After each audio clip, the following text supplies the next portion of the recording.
Welcome to More Than Mindset, the only podcast that bridges the gap between spirituality and success. Go beyond the mind with clarity and confidence coach Kim Guillory and learn how to integrate your passion to serve with your skills and experience to create a business you love. Let's get started. Hey guys, welcome back to the show. Listen here, I have a favor. We need some prayers out here in Louisiana. I gotta tell you guys, it's a nightmare. We still have a lot of folks who are out of utilities and homes, and it's a mess. It's hot. It's muggy. Now we have love bugs and mosquitoes. It feels like playing Hunger Games where they turn up the heat. They turn the dial. It's like, let's see if they can handle the dogs. Let's see if they can handle more bugs, more heat. It seriously feels like that. It is so humid and grotesque and all of the things. So I'm going to ask you just to send some prayers our way. Ask for grace and mercy and hope. You'll hear what my show is about today. And I think it's a big part of this is there is so much human suffering. This year is the year of hell. Hell. That's just what it feels like. All right. So let's get started. So today I want to talk about why you don't have to wait, right?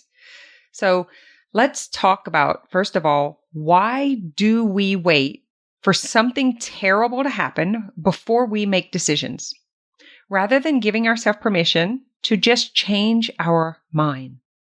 We don't need that final straw to break the camel's back. We can actually draw a line in the sand now. We don't have to wait until tragedy hits or a diagnosis is given in order to begin making changes. We can just decide and start now. So that's what today's show is all about. So here's the thing. We already know what isn't working, but we don't have the courage to take action, or we don't give ourselves permission until we're backed in a corner. So I want to take some time and really inquire here. I'm going to ask a few questions and just let you ponder on this. What do you think makes us wait until it's so terrible that we can't wait any longer? Why do you think we settle, we negotiate, and we sit in conflict for so long? I am seriously asking these questions even for myself. I love to contemplate. I love inquiring and finding out, where are these beliefs coming from? Why does my brain believe that? What's happening here? I can look back at my own experience and see where I have done this so many times in different areas of my life, in my business, with weight loss, relationships, even being brave enough to raise my prices after 20 years experience in the business. I just kept charging the same thing until it began to cost me money to keep the service. Is that insane? Guys, we do this all the time. It's like we don't have the courage and permission to make our own damn decisions. We hurt ourselves trying not to hurt someone else, or that's what we perceive that we're doing. It's such a trap. It's dishonest and it's scary. I get it. But we have to see that we are being dishonest even with ourselves. It's not true to them. It's not true to us. We have guilt because we were conditioned to believe that we are responsible for others for the way they feel, like we owe them, we should suffer to be godly, or whatever the reason is in your head. We've all heard something different. Maybe it's, if I do that, they won't like me. If I say no, they'll turn everyone against me, or, it's just, what are these threats that your mind keeps running that's preventing you from giving yourself permission? This is why change is so hard. We lack in coping and communication skills. We are emotionally immature. We don't know how to handle the fear and the shame. It controls us because we don't have the self-worth and the confidence to be independent. What if you don't have to wait? What if you could have permission right now? This has been a big deal for me for years. I've been trying to figure this out for myself and to understand human suffering in general. I wanted to know why a mother would leave her babies, why a brother would take his own life, why a husband would beat his wife. I wanted to know why life felt so hard and sad. I wanted to understand why others were happy, and I just had to find out. So I basically spent my entire life searching for answers. I wanted to know why some people always felt alone, different, hopeless. I wanted to understand why success was only available for certain people. I wanted to know how God decided this. Seriously, those are my questions. Like, okay, so what makes it fair? How do I get in that line? How do I live in that neighborhood? Like, how are you choosing this? It felt very much like I was such a victim, right? Like being this little mouse trapped in this little box. And it was like God was just looking down and laughing, just like, yeah, figure it out. Yep, good luck. That's what it felt like. Now, I wonder if people had the understanding, like if they understood what I know now, would they stay in broken marriages? Would they have done the thing they did? Would they have taken the same actions? Would they have continued to live in regret? So I'm going to assume that some of you haven't experienced extreme sadness and dark nights of the mind or dark nights of the soul, that you possibly may not understand this episode at all. And I give you permission to go if you don't. But for those who do, I hope it's helpful because I'm going to dive in kind of deep right here. So I'll tell you what got all of this started. On my Facebook newsfeed this week, there was a birthday post of this sweet teenager who we lost by suicide. It was a friend of mine. She worked with me. I was a friend of her mother's, and it's really sad, right? And so it was her birthday, and so she has a post up. And then right after her post was this beautiful 30-year-old mom who was also a veterinarian that died by suicide 1 year ago to the day. And a couple of posts down, a lonesome mother of a 20-year-old son who died by suicide last year. You guys have probably heard me talk about him. And then a sad mom of a 20-year-old son that was lost by suicide last week. Now, I'm not making this up. All of this was on my newsfeed. They're all in my community. They are my neighbors. They're my real life friends. And this really got me cranked up. Not because I think I need to save anyone, but because I believe they are showing us something. They are showing us what they can't tell us or what they couldn't tell us or didn't feel safe in sharing. Suicide is thrown in this basket of mental illness. So I guess if you're talking about thoughts, then sure, it's mental. But I don't believe that it's just a chemical imbalance in the brain kind of issue. I believe it's a thought error. It's a belief error. And that error activates an emotional response. So we know our thoughts create our results. We can all agree to that. We hear this all the time. Change your thoughts, change your life. But our feelings are what's driving our actions. So here's how it works. Here's the thoughts. This is too much. I can't handle it. It'll never get better. The world is better off without me. I'm so tired of this. I don't see a way out. I just want it to end. And those thoughts create the feeling of like hopelessness or helplessness, alone, sad, defeated. And then the action or the act that they take is like to exit, to leave, to eject, to end the unbearable feelings and sufferings. And we know what the results are. And listen, some people choose to numb out from emotions with food, alcohol, shopping, gambling, whatever's available. Some people lash out and avoid. Some people shut down. Some people repress and suppress. And you can take this same information and you could put it with just people in general and maybe even yourself living in a situation that you don't want to be in, you know, whether it's a relationship or a job or whatever the thing is that you are afraid to change. It's the same thoughts, right? I can't handle it. It's too much.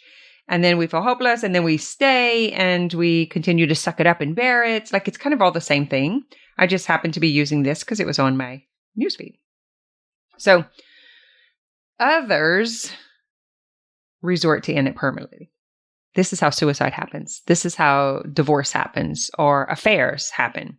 This is also how sickness in the body happens from staying in relationships and jobs beyond the outdated contracts. In other words, they're basically dying to themselves, to their inner knowing, to their dreams, because they just kind of stifle and die that dream within, they kill off that dream within themselves. And then they're just basically this bodysuit in this relationship, just with bitterness and regret and resentment. And that creates illness and disease in the body, creates chronic pain in the body. So the only difference is we check out temporarily or we check out permanently. And it's decided according to mental ideas, examples that we've seen, experiences that we've had, beliefs, and coping skills. Like, what's our ability to cope with a life in general? What have we been taught? Should we stay? Should we feel bad? Are we responsible for their feelings, right? We can't tell anyone because we're ashamed. They may pick on us. They may reject us or laugh at us. Like, all of that stuff is part of our beliefs. So the thing is, we're all in need of some sort of emotional healing, mostly because we didn't know how to handle things in the past. But emotional healing is not a linear process. It's not logical. It's not intellectual. You can't comprehend it from a mental space, just like you can't comprehend suicide from a mental space. Like, it's hard to understand, right? I personally don't believe that suicide is selfish. Kind of the same thing about affairs. I'm sorry. I just choose not to judge. I believe there's more to the story. I believe that the person didn't know where else to go. They weren't emotionally capable, or they didn't have the communication skills to express. And so they did what they could to get out of the intense suffering. And so you imagine someone who's in a marriage who doesn't want to be there, doesn't have the nerve to tell the wife, tell the kids, or maybe it's her, whatever. And so it's easier to have the affair, right? It's easier to go on a binge or go and do something else because the discomfort from having a mature conversation for all of these, for everyone, for all of us, is so intense, right? So we choose these other actions. That's it. That's all that's happening. Like, I see it all as very neutral. And maybe you don't, and maybe this is not okay with you, but maybe you could just open your mind a little bit to consider that this could be true. So there's more to it than medical, mental, physical aspects. It's more than mindset. It's more than, hey, take some pills and you'll be happy. It's more than medication. Whatever they choose to do, whatever the out is, they're not feeling it. So of course, they're not going to get the healing. Until we understand, expose, and educate on the root cause, we will continue to see suicide and sadness and people in positions that they don't want to be in. I think we're going to see those rates increase. Until we are willing to have open and mature conversations without judgment and shame, people won't get what they need. Because if they don't have permission to change their mind, to change their marriage partners, to change their careers, their jobs, if there's someone that's always hammering them about what they should or shouldn't think or do, you see how that makes it so much more intense. Most of us lack in mental management and emotional regulation. We lack in even spiritual understanding. We weren't taught about coping skills growing up. It wasn't safe to share what we were feeling and thinking because people would judge, label, or even try to fix us. Like, oh, you shouldn't think that way. Oh, you shouldn't feel like that, right? But the problem is we do. Life fucking sucks sometimes, and it isn't safe for us to say that. We're taught to bypass, to suppress, to deny, to suck it up. So let's just maybe start here.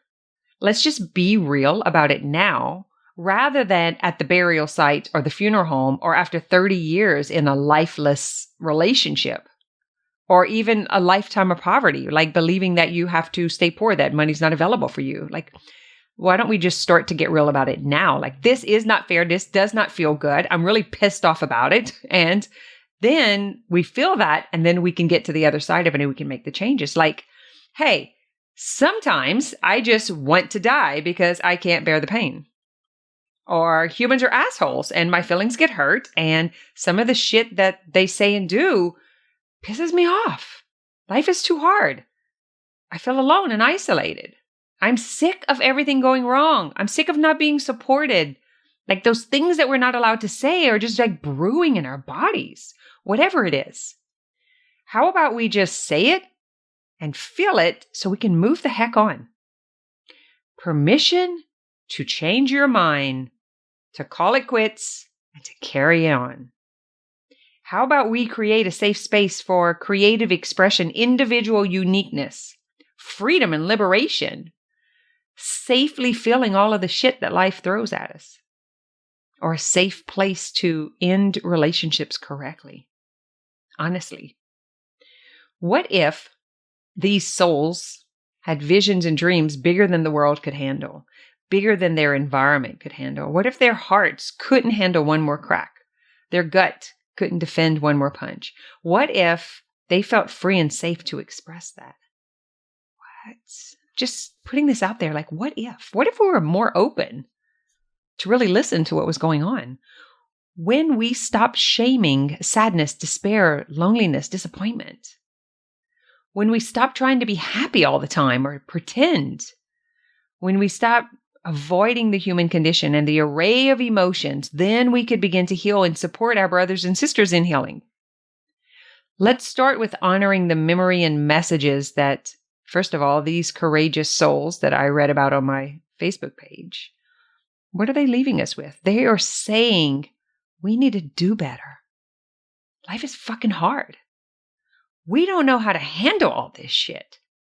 We don't know what else to do. We don't see another way out. The world is better off without us. It's not safe to share my pain. It's not safe to share my feelings. We've just run out of hope. Like, those are the messages.